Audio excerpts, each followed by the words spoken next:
City public library सदर बाज़ार दिल्ली से मैं खादिम खल्क़ डॉक्टर फजलुल हक बाबाए कौम महात्मा गांधी पर अपने नज़रियात पेश करता हूँ।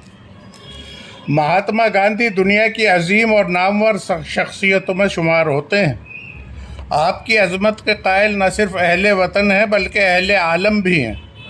आपने अपनी ज़िंदगी में ही इस कदर इज़्ज़त और शोहरत हासिल कर ली कि आपके अक़ीदतमंदों ने आपके बुत नस्ब कर दिए, बल्कि कई जगह मंदिरों में आपकी मूर्ति की पूजा होने लगी।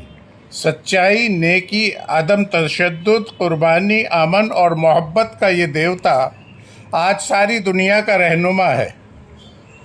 बड़े बड़े सियासतदान आपके फ़लसफ़े के कायल हैं और आपकी एक एक बात से इल्हाम का रंग टपकता है। आपके एक एक नुक्ते पर दानिशमंद सर धुनते हैं। सारा जहान आपका लोहा मानता है। 1969 में आपकी 7 साला सालगिरह मनाई गई। दुनिया के कोने कोने में आपको खराज तहसीन अदा किया गया। आपकी अज़मत के राग अलापे गए। हिंदुस्तान में जा बजा यह तकरीब धूमधाम से मनाई गई। महात्मा गांधी का पूरा नाम मोहनदास करमचंद गांधी है। 2 अक्टूबर 1869 में गुजरात का काठियावाड़ के एक कस्बे पोरबंदर को आपकी वलादत का शर्फ हासिल हुआ। इब्तदाई तालीम हासिल करके इंग्लिस्तान में बैरिस्ट्री का डिप्लोमा हासिल किया। अपने भाई के चंद मेहमान दोस्तों के हक़ में वकालत करने का शर्फ हासिल हुआ। जनूबी अफ्रीका तशरीफ़ ले गए। वहाँ के हिंदुस्तानियों की हालत से इस कदर मुतासिर हुए कि वहाँ की सरकार के ख़िलाफ़ जिहाद का आलम बुलंद कर दिया और आखिर अपने हम वतनों के हक़ में हकूक़ को तस्लीम करा लिया और पहली आलमगीर जंग यानी पहली वर्ल्ड वार के ख़ात्मे पर हिंदुस्तान में जब रिवॉल्ट एक्ट नाफिज हुआ तो उसकी मुखालफत पर कमरबस्ता हो गए। अदम ताउन की तहरीक के शुरू की और लोगों को ख्वाब गफलत से बेदार किया। आज़ादी की तड़प पैदा की। खिलाफत तुर्की को असरनो ज़िंदा करने के लिए भी तहरीक चलाई। मोहम्मद अली और शौकत अली की क़यादत में इस तहरीक ने ऐसा ज़ोर पकड़ा कि हिंदुओं और मुसलमानों के रूह परवर इत्तेहाद के नज़ारों से बरतानवी हुकूमत का तख्ता डगमगाया। लेकिन अगर अंग्रेज़ हुक्मरान की शातिराना चाल से इसके कदम फिर जम गए। महात्मा गांधी उसूल के बंदे थे। वो तशद्दुद के मुखालिफ थे। अदम ताउन की तहरीक के लिए उन्होंने अदम तशद्दुद को शर्त करार दिया।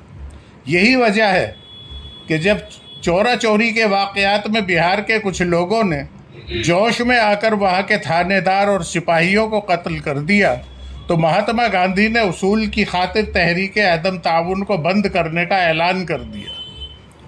1930 में महात्मा गांधी ने कानून नमक के खिलाफ वर्जी की तहरीक शुरू की। शराब और विदेशी कपड़े की दुकानों पर पिकेटिंग की गई। लोगों को सरकारी टैक्स लगान और आबियाना वगैरह न अदा करने की तलकीन की गई। स्कूलों, कॉलेजों और अदालतों के बाइकाट की तरगीब दी गई। सत्याग्रह करके हज़ारों की तादाद में लोग कैद हुए। अवाम के जज्बात और जोश का ये आलम था कि जेलों में तिल धरने की जगह भी ना रही। आखिर सर तेज बहादुर सप्रू और मिस्टर M.R. जैकर की वसातत से 1931 में गांधी जी और इरविन माहिदा तय हुआ, जिसकी रोह से सियासी कशमकश के बाब में हिंदुस्तान के हुकूक तस्लीम कर लिए गए। गांधी जी ने 25 मई 1915 को अहमदाबाद में सत्याग्रह आश्रम की बुनियाद रखी। आपने अछूत उद्धार पर ख़ास जोर दिया। आपकी तालीम यह है कि तमाम इंसान बिना मजहब व मिल्लत, रंगो ज़ात बराबर, क्रीड, कास्ट एंड रिलीजन, यानी आप जो कहते थे उस पर खुद अमल करते। अछूत भाइयों को गले लगाया। अपने आप को हरिजन कहलाया और भंगियों की आबादी में क़याम किया। हरिजनों की तालीम और तरक्की के ऐसे कदम उठाए जो किसी के गुमान में भी नहीं आ सकते। حق پسندوں نے آپ کی کوششوں سے متاثر ہو کر ہریجنوں پر مندروں کے دروازے کھول دیے، گاؤں سے پانی بھرنے کی اجازت دے دی، مدرسوں میں دوسرے ہندو بچوں کے ساتھ ہریجن بچوں کو پڑھنے کی اجازت دی گئی، اسپتالوں میں ان کے ساتھ کسی قسم کا امتیاز روا نہیں رکھا گیا۔ جب انگریزی حکومت نے کمیونل ایوارڈ کے ذریعے چھوتوں کو ہندوؤں سے الگ کر کے جداگانہ نیابت کا حق دینے کی تجویز بنائی تو مہاتما گاندھی نے جان کی بازی لگا کر اس فیصلے کو رکوایا، رد کرایا اور اچھوتوں کو ہندوؤں کا ایک انگ قرار دلوایا۔